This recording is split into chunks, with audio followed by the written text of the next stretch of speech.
Everybody recognizes this is a political stunt, but it's worse than that because every vote they're taking like that means a vote not taken to actually help you. To walk us through Congress's to-do list, let's bring in now John Stanton. He's BuzzFeed's Washington bureau chief. And John, let's start with the lawsuit, because that seems to be the one thing House Republicans care the most about. And, you know, this is why the American people are so fed up, so frustrated with Washington, D.C., with so much to get done. This is what they're focused on. This is their top priority, to sue the president. So let's say that this goes through and they sue the president.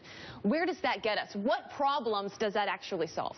Well, I mean, given the fact that it looks like they're going to have some problems with standing, so their lawsuit may not ever really get very far to begin with. I'm not sure much other than politics. I mean, Republicans are very, very angry at the White House over its use of executive, orders, and it has become this thing that has ginned up their base. It's almost like the old days in the 90s where they fought over judicial nominations and they beat up Bill Clinton. This is the new version of that. That the Republicans of all stripes, moderate ones, conservative ones, Tea Party types, they all sort of feel this way about the president. But I always say, why were they not then fighting this under George W. Bush, who you could say was doing very similar things? Oh, sure. I mean, he certainly was doing the same stuff. And I think, So it's all political. It's political, yeah. It's straight political.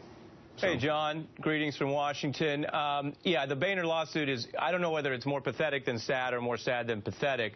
And this Congress deserves all the bashing it gets. And yet, as Abby and others have mentioned here, there is action. The border, you've got the veterans reform, which is important to a lot of people who follow veterans issues.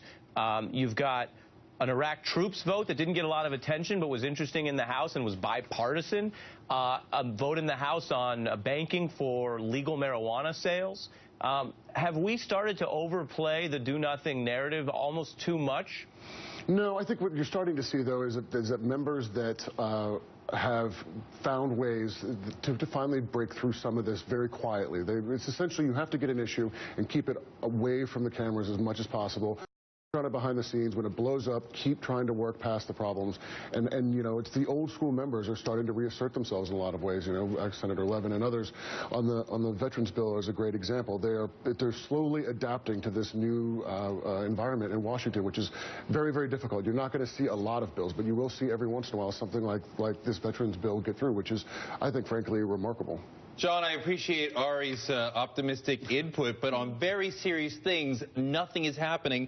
We've got dual border bills, House and Senate, miles apart in terms of how much they're willing to appropriate and what Dems and Rs actually want. Republicans want to seal the border and send the kids back as fast as possible. Dems are saying, well, can we give them due process? Can we figure out maybe a place to put them? And, this is an issue where if something isn't done, thousands of people, many of them children, will be left languishing with really no idea of their future. This is something that we have to do something about.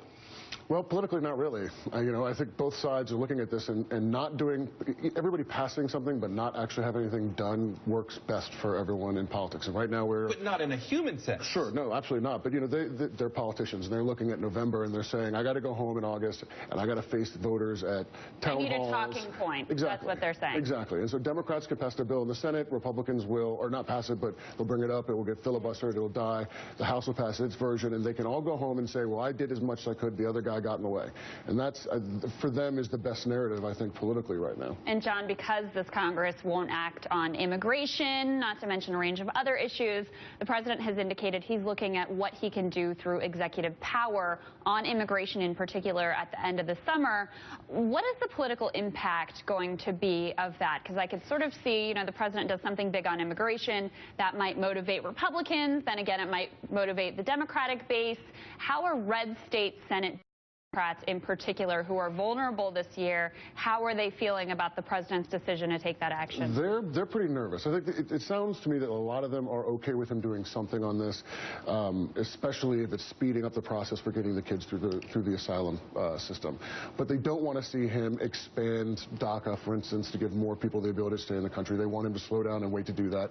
On the other side, he is likely to expand DACA in some way. What it looks like, yes. And I think you're going to see that at the very end of August so that it gets as close close to the election as possible, frankly.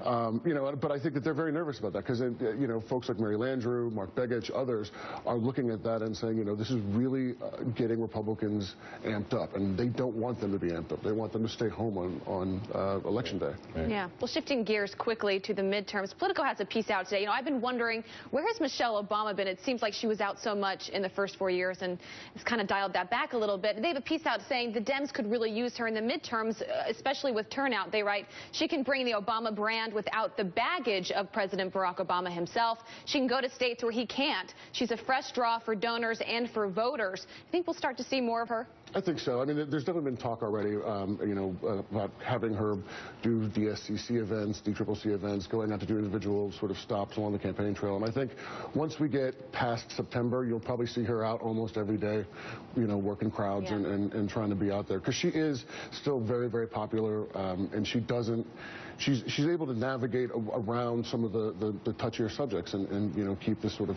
good, positive face. She's incredibly savvy. Well, it's always great to have you here in the flesh, John Stanton. Thank you so much. And up